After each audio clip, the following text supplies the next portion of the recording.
This particular type of polyurethane foam has a closed cell structure, which prevents a flat even if the tire gets punctured. Millions of air bubbles encapsulated within the foam give it the required bounce factor. The first step is to take an aluminum model of the tire and make a production mold with it. This one's for a forklift. The mold will have two halves, each one lined with a tread ring, to prevent the cast tire from getting stuck in the cavity. To make each half of the mold, they center the model in a base. Then fill the space around it with polyurethane elastomer, which is a solid type of polyurethane, as opposed to the foam type they use to cast the tires. They stir gently to move air bubbles to the top. Then heat those bubbles with a small propane torch to burst them. With the help of a heated table to speed things along, the material solidifies in approximately 15 minutes, at which point they extract the half mold. And with a utility knife, trim its rough edges both inside and out.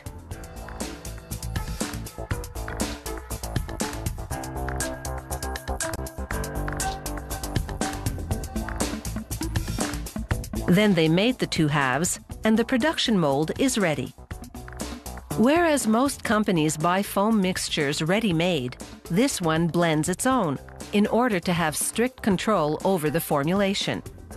Technicians weigh out the chemical ingredients manually with a high-precision industrial scale that's accurate to within 45 grams. A propeller-shaped blade mixes the ingredients for half an hour, moving everything from top to bottom more than 300 times, and drawing it out of the corners of the container. This ensures the mixture is evenly blended throughout. Before using this foam to cast the tires, a quality control test. They take a sample from the batch and let it rise and set, which takes about a minute.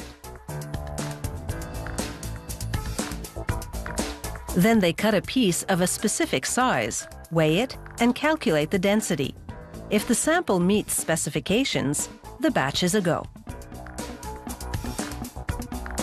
Just before filling the two halves of the mold with polyurethane foam, they lubricate the cavity with a release agent. This prevents the tire from sticking to the mold when they extract it. A press keeps the mold closed and in place on the filling machine.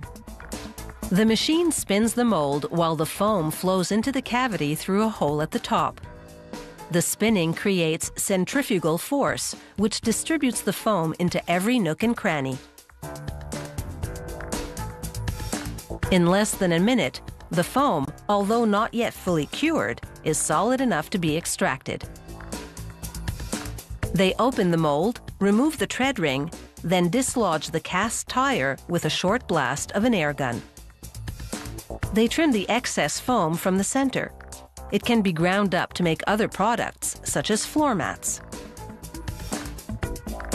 Here's what the tire looks like before and after trimming. The polyurethane foam takes 24 more hours to fully cure. Then the tires are ready to roll. This company sells tires with and without painted steel rims. Rim installation is simple.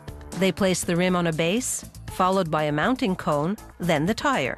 A press snaps the center of the tire over the edge of the rim. Besides making the tire flat resistant, the closed cell structure of this polyurethane foam doesn't absorb water, meaning wet conditions don't hamper performance. The tire is also UV resistant.